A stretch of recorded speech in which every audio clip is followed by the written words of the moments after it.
अर्चनीय वंदनीय संत समाज, श्रद्धा प्रेमी सज्जनों, बंधुओं, आप सभी सुन रहे हैं सदगुरु कबीर साहब का अमृतवाणी 28वां प्रकरण जीवत मृतक को अंग। सदगुरु कबीर साहब इसमें कहते हैं, जो जीते जी मर लेता है वही अमर हो जाता है। कहने का तात्पर्य यह है कि जो जीते जी अपने समस्त अहंकार को त्याग देता है और सरल भाव से साधना के पथ में लगकर अपना आत्म कल्याण करता है, वही जीव अमर हो जाता है। उनकी समस्त वासनाएं मिट जाती हैं। जीवत मृतक होए रहे, तजे खलक की आस, रक्षक समरथ सतगुरु, मति दुख पावे दास। संसार की आशा त्याग कर जीते जी मर जाते हैं, यानी सब अहंकार को त्याग देते हैं। वही साधक इस आवागमन के रहट के चक्र से मुक्त होकर अमर हो जाता है। सदगुरु कहते हैं, हे शिष्य, संसार की आशा में पड़कर तू क्यों दुखी होता है? समर्थ सदगुरु तेरा रक्षक है। संसार के आवागमन में पड़ने का मूल कारण है संसार की इच्छा करना, विषयों की इच्छा करना, नाना प्रकार के अपने मन में वासना बनाकर उन भोग वस्तुओं को भोगना जो निरर्थक हैं। इससे जीव का कल्याण नहीं होता है। सदगुरु कबीर साहब कहते हैं, संसार की आशा में पड़कर ये जीव हमेशा दुखी रहता है। लेकिन जो सच्चे साधक होते हैं, सदगुरु का शरण ले करके अपने साधना पथ की यात्रा करते हैं, अपना आत्म कल्याण करते हैं, तो समर्थ सदगुरु उनकी रक्षा करते हैं। जीवन में मरना भला, जो मर जाने कोई, मरना पहले जो मरे, अजर अमर सो होए। सदगुरु कबीर साहब कहते हैं कि जीते जी ही मरना अच्छा है। जीते जी ही मरना अच्छा का मतलब क्या है? यानी कि संसार के प्रति मर जाना।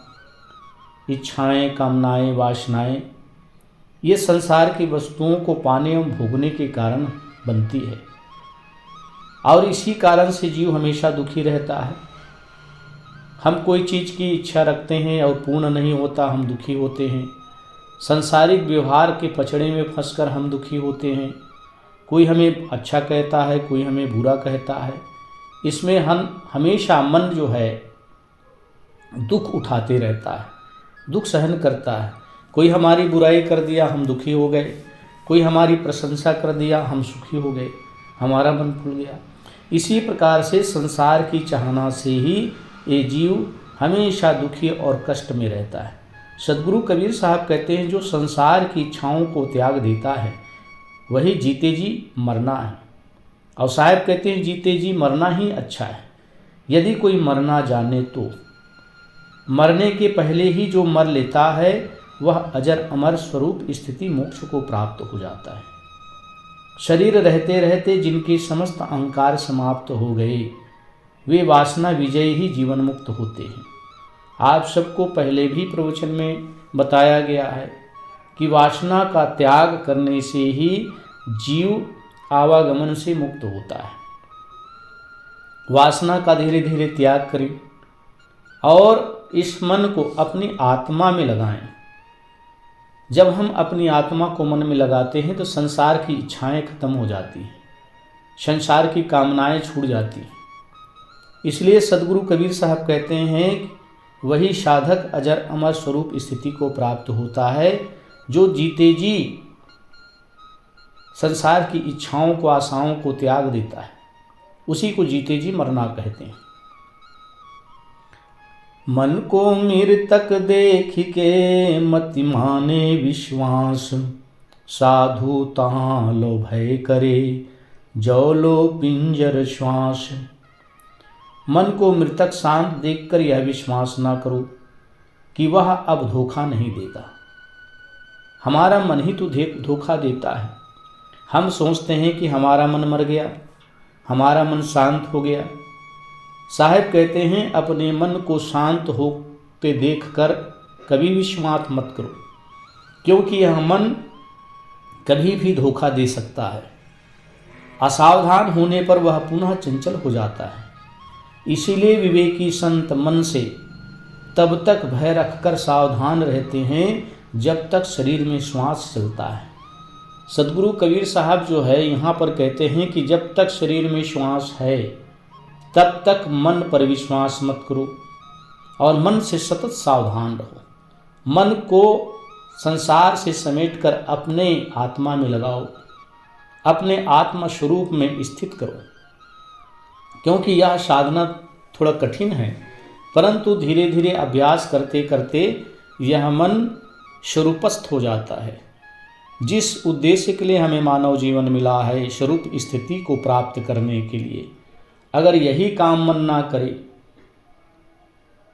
तो स्वरूप स्थिति प्राप्त करने का जो परम उद्देश्य है इस जीवन का, वही नहीं हो पाएगा तो पुनः ये जीव दुख पाएगा। संसार के आवागमन से छूटने का मात्र एक ही उपाय है कि अपने मन को समेट कर अपने आत्मा में लगाओ, क्योंकि इंद्रियों से ही विषय भोगों का भोग होता है और नाना प्रकार की इच्छाएं इसी से उत्पन्न होती है।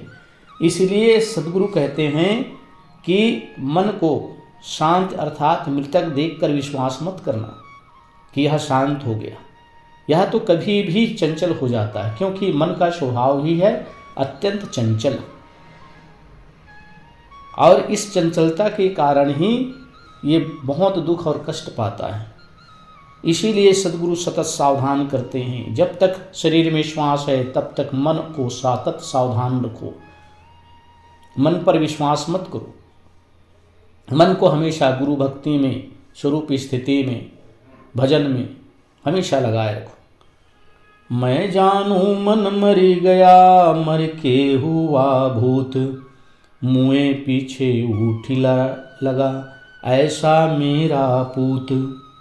भूलवश मैंने यह जाना था कि मेरा मन मर गया, परंतु वह तो मरकर प्रेत हुआ, मरने के पश्चात भी उठकर मेरे पीछे लग पड़ा, ऐसा यह मेरा मन बच्चा है। कहने का भाव है कि बाहर कहीं भूत प्रेत नहीं होते हैं। सदगुरु कबीर साहब और कबीर पंथ में भूत प्रेत नहीं माना जाता है, क्योंकि एक मन की कल्पना है भूत प्रेत। क्योंकि जो सत्संगी नहीं है, जो सत्संग नहीं करते, जिसे सत्य का बोध नहीं है, वह व्यक्ति सोचता है कि आदमी मर जाता है तो उनकी आत्माएं भटकती रहती है। जीते जी उनकी इच्छा पूरी नहीं हुआ तो वही मर करके उनकी इच्छाएं भटकती रहती, वही जीव भटकते रहता है। साहब उसी को कहते हैं बाहर कहीं भूत प्रेत नहीं होते हैं, यह मन ही भूत प्रेत है। यहाँ का भाव यह है कि एक काल में मन शांत हो जाने पर भी दूसरे काल में वह पुनः जागृत होता है। अतः जीवन पर्यंत इसकी रखवाली करनी चाहिए, यानी इस मन को सतत सावधान जब तक जीवन है तब तक रखना चाहिए, क्योंकि मन ही आवागमन के चक्र का कारण है, दुख में डालने का कारण मन ही है। इसीलिए साहब कहते हैं भूलवश मैंने यह जाना था कि मेरा मन मर गया, परंतु वह तो मरकर प्रेत हो गया। साहब कहते हैं कि यह मन जो है, मैंने सोचा कि शांत हो गया, स्थिर हो गया, परंतु शांत होने के बाद भी यह मन चंचल रहा। इसीलिए मन से सावधान सतत रहें। मन के पश्चात भी उठकर मेरे पीछे लग गया, यानी मन तो हमेशा जीव के साथ में लगा रहता है, लेकिन सदगुरु कहते हैं, यहाँ पर कह रहे हैं कि मन जीव के पीछे लगा रहता है दुख में फंसाने के लिए, दुख में डालने के लिए। इसलिए मन से सतत सावधान रहो। जब लग आस शरीर की, मृतक हुआ न जाए, काया माया मन तजे, चौड़े रहा बजाए। जब तक शरीर की आशा और आसक्ति है, शरीर में आशा है, शरीर में जीने की आशा है, संसार के विषयों के प्रति आसक्ति है, साहब कहते हैं तब तक कोई मन को मिटा नहीं सकता। मन तो कभी मिटता नहीं, कहा भी गया है मन मरे ना माया मरे, मरी मरी जात शरीर, आशा तृष्णा ना मरे, यूं कथि कहें कबीर। सदगुरु कबीर साहब अन्यत्र भी कहते हैं कि मन माया नहीं मरते, शरीर भले मर जाता है। तो साहब कहते हैं जब तक शरीर की आशा और आसक्ति है तब तक कोई मन को मिटा नहीं सकता, यानी मन को अपने वश में रखना है। मन कभी मरता नहीं, मन की इच्छाओं को मारना है। संसार के प्रति, प्राणी पदार्थों के प्रति हमारे मन के अंदर जो मोह बनता है, आसक्ति बनती है, साहब कहते हैं उसे सतत सावधान रहो। शरीर का मोह और मन की वासना को मिटाकर सत्संग मैदान में विराजना चाहिए।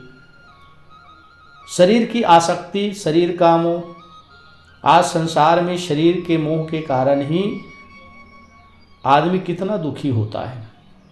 किसी से प्रेम हो गया तो प्रेम तो हो गया, ठीक है, लेकिन किसी स्त्री के मोह में पड़ गया, पुत्र के मोह में पड़ गया, धन की आसक्ति में पड़ गया, तो यह जीव निरंतर दुख और क्लेश में जीता है, कभी उसको चैन शांति नहीं मिलती। सदगुरु कबीर साहब कहते हैं इस मन को वश में करने का एक ही उपाय है, मन की विषय वासनाओं को मिटाने का एक ही उपाय है, सत्संग मैदान में उतर करके इस मन को अपने वश में करो। भक्त मरे क्या रोइए जो अपने घर जाए, रोइए शाकट बापुरे हाटों हाट बिकाए। जिसने अपने कल्याण रूपी अविनाशी घर को प्राप्त कर लिया, ऐसे संत भक्त के शरीर छूटने पर क्या रोते हो। बेचारे अभक्त अज्ञानियों के मरने पर रो, जो मरकर 84 के बाजार में बिकने जा रहे हैं। सदगुरु कबीर साहब कह रहे हैं कि जो साधक हैं, संत हैं, जो भक्त हैं, जिसने अपने अविनाशी स्वरूप आत्मा को जान लिया, स्वरूपस्थ हो गया, उसके देह छूटने पर क्या रोते हैं। साहब कहते हैं उसके देह के छूटने पर रोने की आवश्यकता नहीं है, क्योंकि वह स्वरूपस्थ हो गया, अपने अविनाशी आत्मा राम को जान गया, उस सत्य को जान गया, तो रोने की आवश्यकता नहीं। एक दिन तो शरीर छूटेगा, आज नहीं तो कल ये शरीर नाश होगा, इसलिए शरीर के प्रति तुम क्या रोते हो। रोना उसके लिए है जो अभक्त हैं, अज्ञानी हैं, जो मर करके इस 84 में पशु पक्षी कीट की योनि में जाएंगे, उसके प्रति रो, क्योंकि वह व्यक्ति अभक्त है, अज्ञानी है, आवागमन के रहट चक्र में पड़ करके अनंत दुख और कष्ट सहने वाले हैं, इसलिए उसके प्रति रो। और जो अपना कल्याण कर लिए हैं, संत भक्त हैं, साधना के पथ में चलकर स्वरूपस्थ हो गए हैं, उसके प्रति रोने की आवश्यकता नहीं है। अजहूँ तेरा सब मिटे जो जग माने हार, घर में झगड़ा होत है शो घर डारो जार। आज भी तेरा संकट मिट सकता है यदि तू संसार से हार कर निरअभिमानी हो जाए। तुम्हारे अहंकार रूप घर में जो काम क्रोध आदि का झगड़ा हो रहा है, उसे ज्ञानाग्नि से जला डालो। सदगुरु कहते हैं आज तेरा समस्त दुख मिट सकता है यदि तू संसार से हार मानकर निरअभिमानी हो जाए। मनुष्य का अभिमान ही दुख का कारण है। साहब उन दुख को समूल मिटा देना चाहते हैं। साहब कहते हैं कि तेरा कष्ट, तेरा दुख, तेरा पीड़ा आज ही मिट सकता है यदि तू समस्त अभिमान को त्याग दे, समस्त अहंकार को त्याग दे। तुम्हारे अहंकार रूप घर में जो काम क्रोध का झगड़ा हो रहा है, काम क्रोध लोभ ईर्षा राग द्वेष हमारे इस मन में बसते हैं। साहब कहते हैं कि इस अहंकार के कारण जो काम क्रोध लोभ ईर्षा राग द्वेष के झगड़ा हो रहे हैं, उसे ज्ञान अग्नि से जला दे, अर्थात अपने ज्ञान के द्वारा इसको नष्ट कर दे। तभी तू शांत और इन संकट से, दुख से बच सकता है। मैं मेरा घर जा लिया लिया पलीता हाथ, जो घर जा रो आपना चलो हमारे साथ। संसार शरीर में जो मैं मेरापन की अहंता ममता हो रही है, कहा भी गया है, मैं अरु मोर तोर ते माया, जिहिवस किन्हे जीव निकाया। ये जीव को मैं और मेरापन ने ग्रसित कर दिया है। इसीलिए हम कहते हैं शरीर हमारा है, धन हमारा है, बेटा हमारा है, परिवार हमारा है। लेकिन वास्तविक में सत्य को समझा जाए तो हम इस संसार में आए हैं तो दुनिया में अकेले आए हैं, और दुनिया से भी जाएंगे तो अकेले जाएंगे। हमारा यहाँ कुछ भी नहीं है। लेकिन व्यवहार की दृष्टि से भले ही माता पितृ पुत्र पत्नी ये सब है, लेकिन ये केवल व्यवहारिक के लिए है। परमार्थ में यह सब कुछ नहीं है। तो सद्गुरु कहते हैं संसार शरीर में जो मैं मेरापन की अहंता ममता हो रही है, ज्ञान की आग बत्ती हाथ में लेकर इस घर को जला डालो। अपने अहंकार घर को जलाकर ही मेरा संगी बन सकते हो। सद्गुरु कहते हैं जब तक कि तुम्हारे अंदर के अहंकार रूपी घर, अहंकार रूपी घर क्या है? मैं मेरापन, हर प्राणी पदार्थ मेरे हैं, वस्तु मेरी है, पत्नी मेरे हैं, बाल बच्चे मेरे हैं, ये मैं और मेरापन, मैं का अहंकार, शरीर मेरा है। सद्गुरु कहते हैं इस अहंकार रूपी घर को जला दो तो तुम मेरा संगी साथी बन सकते हो, अर्थात मेरे सहचर बन सकते हो। कबीर मृतक देख कर मतिम धारो विश्वास, कब हूँ जागे भूत होए करे पिंड का नाश। हे साधक, मन को शांत देखकर निडर मत हो, अन्यथा वह तुम्हारे परमार्थ में मिलकर जागृत होगा और तुम्हें प्रपंच में डालकर पतित करेगा। सद्गुरु कहते हैं कि हे साधक, हे साधना के पथ पे चलने वाले, मन को शांत देखकर निडर मत हो। पहले भी कहा जा चुका है कि मन को शांत देखकर कभी भी असावधानी बरतनी नहीं चाहिए, हमेशा मन के प्रति सावधान रहना चाहिए। इसलिए साहब कहते हैं कि मन को शांत देखकर निडर मत हो, अन्यथा वह तुम्हारे परमार्थ में मिलकर जागृत होगा और तुम्हें प्रपंच में डालकर पतित कर देगा। अर्थात यह परमार्थ को बिगाड़ने वाला है। और परमार्थ करने जा रहे हो, मन में चंचलता आ गई, संसार के विषय भोगों के प्रति इनका मन उधर चला गया, तो यही कल्याण के पथ में रोड़े हैं, यही प्रपंच में डाल देंगे। पांचों इंद्रियां छठा मन सतसंगत सूचंत, कहें कबीर जम क्या करे सातों गांठ निश्चिंत। आँख नाक कान जिह्वा तथा त्वचा, इन पांच ज्ञान इंद्रियां तथा छठे मन को सातवें सत्य चेतन स्वरूप में जिन्होंने जोड़ दिया है। सद्गुरु कबीर साहब कहते हैं कि ऐसे स्वरूपरत विवेकी को वासना रूपी यमराज क्या करेगा। उपयुक्त सातों गांठें निश्चिंत हैं। जो पांचों ज्ञान इंद्रियों और छठे मन को सातवें स्वरूप ज्ञान की साधना में लगाए, वही मनोजयी हैं। सद्गुरु कबीर साहब कहते हैं कि हमारे पास पांच ज्ञान इंद्रियां हैं और छठा मन है। इन पांच ज्ञान इंद्रियों को और छठे मन को अपनी आत्मा में लगा लो, आत्मा में उतार लो, आत्मा के वश में कर लो, तो ये सब वश में हो जाएंगे। वासना रूपी यमराज ये कभी भी जीव को दुख नहीं देंगे। जो पांचों ज्ञान इंद्रियां और छठे मन हैं और सातवें ज्ञान स्वरूप ज्ञान प्रकाश आत्मा राम है, इन छठों को अपनी आत्मा में लगा दो। शब्द विचारी जो चले गुरुमुख हो य निहाल, काम क्रोध व्यापे नहीं कबहू न ग्रासय काल। गुरुमुख शब्दों का विचार कर जो आचरण करता है, अर्थात गुरु के वचन को सत्य मानकर गुरु के वचन में चलता है, वह कृतार्थ हो जाता है। उसको काम क्रोध नहीं सताते और वह कभी मना कल्पनाओं के मुख में नहीं पड़ता।